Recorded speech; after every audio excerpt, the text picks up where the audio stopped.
I'm like a real booktuber now. I'm like filming in front of bookshelves.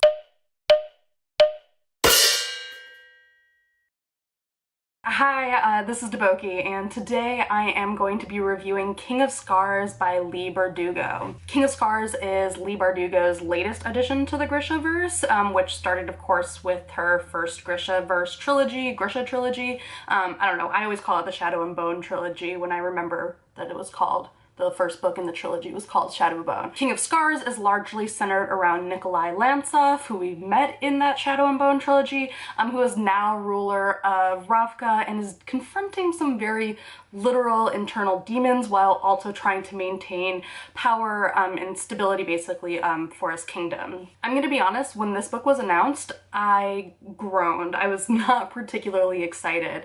I am very firmly in the camp of like, Six of Crows, great. Shadow and Bone,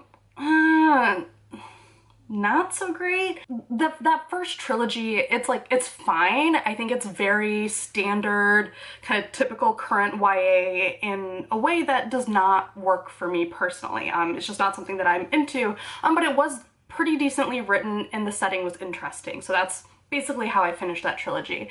And I mostly read Six of Crows because I was like, cool, it's a heist story, like I'm into that. And I ended up enjoying that duology a lot, I think in large part because the cast of that book is so great. Inej in particular is maybe one of my favorite characters of the last few years. But when King of Scars was announced, I was like, fuck, I'm gonna have to remember things from the first trilogy again, like that's becoming relevant again, like do we need to?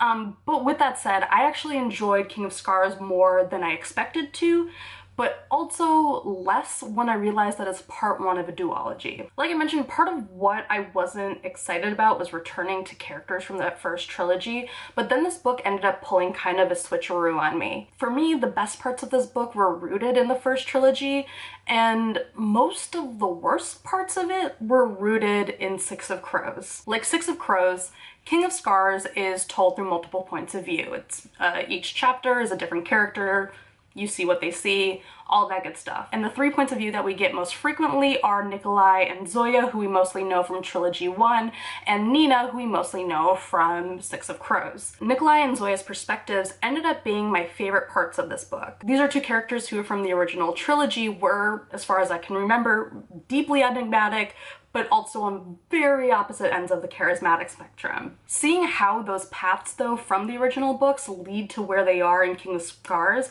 ended up being surprisingly fascinating to me. Nikolai is often depicted as, having this huge mask of bravado, but this book really gets, to the underlying insecurity, but also sense of responsibility and power that has come kind of with the way that he's been raised. Zoya is someone who we know is a cold and arrogant character, but who's also had this deep sense of loyalty that led her down some paths that she'd later regretted. And she's given a lot more voice in this book as well, and the traumas that both characters are bringing into this book are explored in a really deep and meaningful way. These two characters have such a strong sense of duty that they manifest in very different ways, and seeing how their friendship and, yes, romantic tension evolve and build together and also complicate over time was really satisfying to me. The challenge, however, of multiple POV books is that inevitably, as a reader, there are some points of view that are just more interesting than others. Six of Crows felt like an ensemble book in a way that, like, those multiple point of views in it, even if they weren't always interesting, they still all made sense. Even the title itself kind of alludes to the ensemble nature of the story. King of Scars, on the other hand, is not a particularly ensemble-hinting title, and it's not always clear to me that this book merits that same ensemble structure. Nina and her point of view in particular make up a large side plot in this book that I'm sure in the second book will connect more to Nikolai and Zoya's story, but in the context of this book, it doesn't really, unless I'm missing something. Like, I don't think that connection is really effectively made. It feels a lot more like she's living out her own novella that's interrupting. It's almost like a scene break in the actual book that I'm reading. And there's a few other characters whose point of views are added in, and when they're introduced, they feel almost kind of random to the point of distraction, and it's not towards the end of the book that they actually, get redeemed by a sudden appearance of relevance. And all of this brings me to what might be a premature complaint.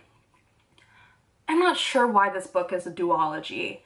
This book ends on a huge cliffhanger and twist. I'm not gonna spoil it, but I would argue undermines large things, like large major events of the Grishaverse. Again, like I said, I'm not going to spoil it, and if you want to argue with my take on that, feel free. There's going to be another book, so like everything I'm about to say, including that complaint, again, might be premature. But with the way that the book ends, the way that it ends at that particular point, it's frustrating not just to me because like as a reader I'm impatient and I want to know how everything concludes, but also because I think it affects the pacing of the book overall. King of Scars has third act issues up the wazoo.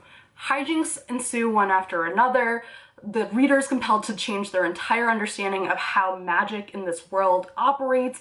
Major political intrigues unfold all at once, and right when things really come to a fucking head, the book just ends. Like, it just ends. The pacing is all over the place, and I think it's because the book is being forced to end before it's really ready to end. I am completely and totally guessing right now, but my personal hypothesis is that if King of Scars and its follow-up were published as one book instead of being split into two, the multiple POVs would make more sense and the pacing would be tighter. I think the same thing would have been true for Six of Crows and Crooked Kingdom. Like, I really liked the duology, but I really needed both books together for them to really work. Another thing that at first it might not seem related, but I'm gonna connect it back.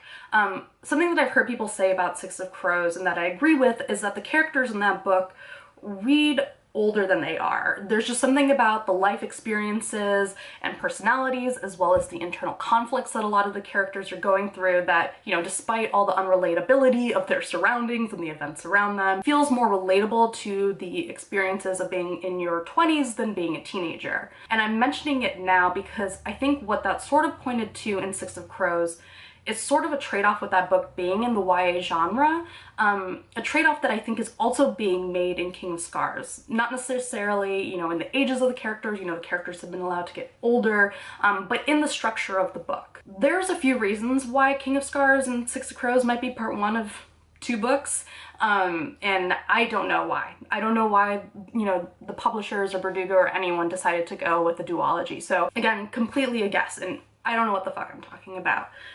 But you know, one reason could be as simple as money. I was there when Deathly Hallows was split into two movies, and if J.K. Rowling had decided to split the 7th Harry Potter book into two books, I would have gone to both of those release nights and paid full price for both of those hardcovers because I was gonna read them. And it could be as simple as like Bardugo has been really successful in the YA genre. It's possible to split her books up into multiple parts and have people pay for both of those parts. And you know, that could be part of it. Money is money, and I'm not here to argue with any author who's able to get more of it by splitting a book into multiple parts. But what I think is also probably true, again, though I'm guessing, is that part of the reason this book is a duology, why Six of Crows was the first of a duology, why Crooked Kingdom was part of a duology, is to keep these books maybe in line with the current norms of YA structure and form, so particularly page count, even though it might be stronger if these books were treated as part of like a loosely connected epic or adult fantasy series instead. Like, I'm caveating the shit out of this because I don't know what I'm talking about. Like, I am not in the publishing industry. I don't know whether any of my arbitrary guesses or personal opinions have, like, you know, a basis in reality. So I don't want anyone to quote me on this. I'm purely guessing. And the only reason I'm bringing this up is because I think the decision to split this book into two, whether it's rooted in money or keeping things in YA or I don't know, I think it's affecting the quality of the way that the book is put together. Not because I care about how, you know, Leigh Bardugo classifies her books or how she gets paid or how publishers or anyone treats YA. At the end of the day, it doesn't really matter. It could be that I'm right. Maybe one of those guesses is on base, and the result, I think, is a poorly paced third act that nearly undermines the quality of the story that was built before it. Or maybe I'm wrong, and maybe Bardugo and everyone else involved with editing and publishing this book, they felt like a duology made the most sense. Maybe when the next book comes out, the duology choice will even make sense to me. In the case of this book, though, I still think the result is a poorly paced third act that nearly undermines the quality of the story that was built before it. Either way, I'm glad there's gonna be another book to clear what the fuck happened at the end of this one, and I'm even more glad that Bardugo's next book is actually going to be an adult book that's not set in the Grishaverse, because I'm really excited to see what she does in a different genre, how she brings her talent for creating characters who you get super invested in, you know, to a different world. Those are my thoughts on King on Scar. Those are my thoughts of King on, So those are my thoughts on King of Scars. Let me know what you thought about the book below, and yeah, bye.